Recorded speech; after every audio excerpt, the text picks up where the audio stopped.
Bonjour à tous les Camerounais. Je viens ici vous raconter ma désolation. J'ai une histoire qui me fait très mal, qui me déchire le cœur. C'est l'histoire de 3 jeunes frères. L'un est Bamoun, le second est Bouddha et la troisième est Boulou. Ça fait exactement 5 mois qu'ils m'ont contacté et je viens à raconter cette histoire parce que leur téléphone ne passe plus. C'est 3 jeunes Camerounais. Le Bamoun s'appelle Charles. Il est de Machirin, mais je ne donnerai pas plus de détails. Ce garçon avait une vie tranquille, une vie paisible. Ce garçon se débrouillait dans sa cité, Bamoun, sa ville natale. C'était un jeune commerçant. Il a commencé par la sculpture. On les appelle les Wakwayou. Il faisait sa sculpture, ça lui donnait un peu d'argent. Jusqu'au jour où il fait la connaissance d'un gars Bouddha au nom de Zouang Séraphin. Alors, Zouang lui dit, ils peuvent devenir riches, que la souffrance n'est pas bien, il voudrait changer de vie. Et il lui propose d'aller voir un grand marabout, Maître Mustapha. Ils sont allés voir Maître Mustapha. Alors, quand ils arrivent chez Maître Mustapha, il leur dit, c'est facile d'être riche, il faut juste avoir le courage. Et il leur dit, la souffrance est tellement énorme au Cameroun que si on peut trouver de quoi avoir de l'argent, peu importe, on va le faire. Maître Mustapha les a écoutés religieusement et il a décidé enfin de leur donner ce qui devait leur permettre d'avoir beaucoup d'argent. Il a posé la première condition. Vous irez avec ce portefeuille qui vous donnera 2 millions de francs chaque semaine. Ils ont pris et ils ont remercié Maître Mustapha. Ils sont partis. Ils n'y croyaient pas. Mais effectivement, au bout de la fin de la semaine, ils ont vu 2 millions de francs dans le portefeuille. Ils sont devenus subitement riches. Ils ont acheté voiture, ils ont acheté terrain, ils ont construit maison, ils avaient une vie de rêve. Et tous les membres de la famille ont commencé à les célébrer. Rapidement, le Bamoun est tombé sur Evina, la fille du Sud. Evina, jeune, étudiante de soi, n'a pas voulu louper cette occasion. Elle s'est agrippée là-dessus. Elle avait trouvé son nom. Charles lui a promis maison, billets d'avion et autres, choses qu'il a respectées. Entre-temps, la relation a grandi et ils ont choisi de se marier. Le Bouddha continuait dans sa quincaillerie, dans ses avions et autres, toujours en plan business. Le Bamoun aussi, la fille, le trio, ils ont eu un succès. Et un jour, Maître Mustapha leur fait une notification. Il faut revenir le voir. Ils sont partis voir Maître Mustapha sans toutefois amener la fille Evina. Une fois chez Maître Mustapha, il leur dit, actuellement, vous allez commencer à remplir les conditions. Vous avez eu beaucoup d'argent. Il a dit au Bamoun, tu vas faire l'amour avec ta maman 2 fois par semaine. Et au Bouddha, et au gars Bouddha, Zouang Séraphin, il lui a dit, tu feras pareil. Et vous allez faire quelque chose pour célébrer votre maman. Le vendredi, il aurait fallu que le Bouddha rentre au village pour faire l'amour à sa maman. Ça n'a pas été facile.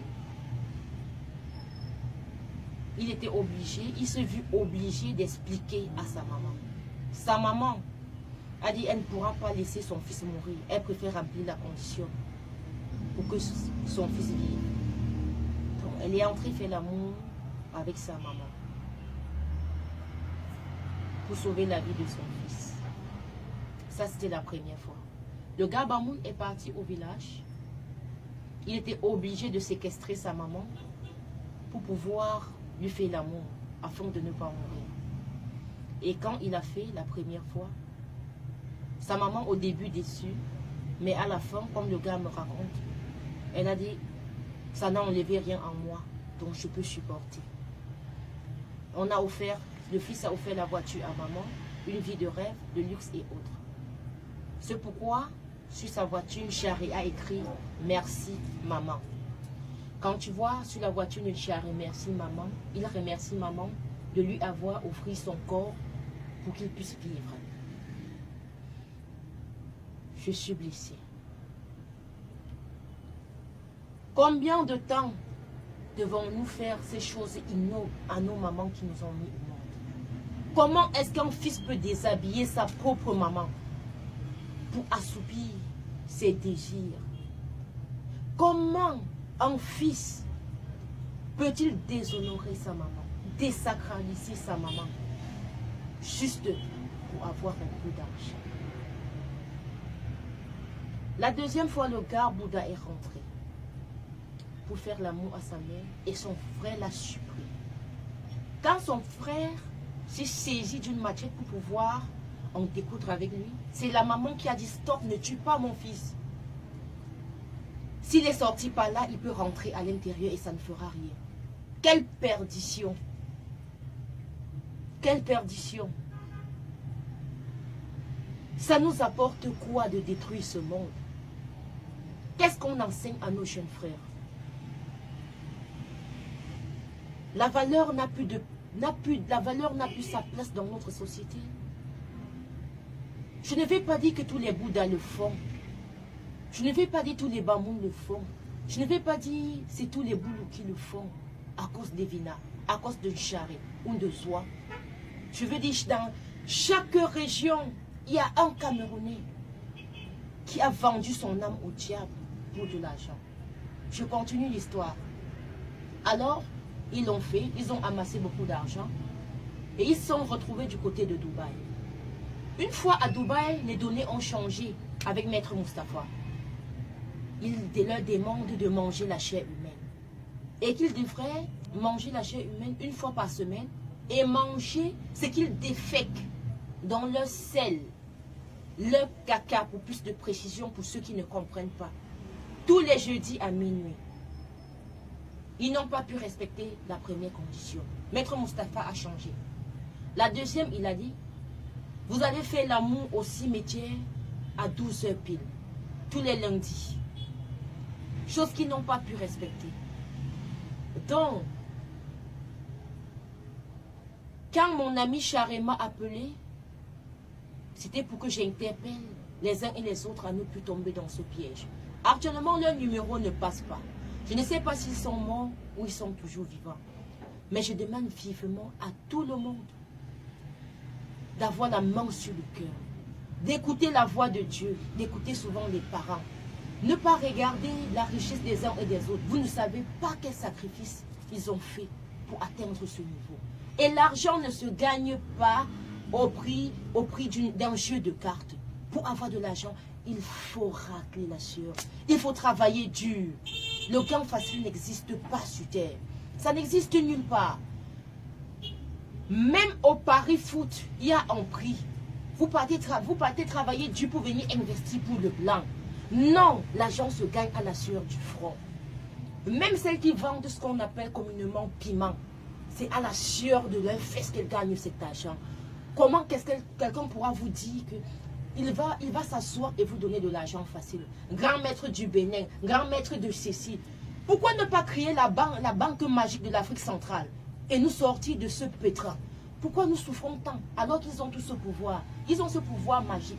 Pourquoi ne pas nous fabriquer des billets de banque et pas être distribués en longueur de journée? Pourquoi les malades meurent alors qu'ils ont tant cet argent? Non, arrêtons, arrêtons. Charé, si tu es mort, que Dieu accueille ton âme.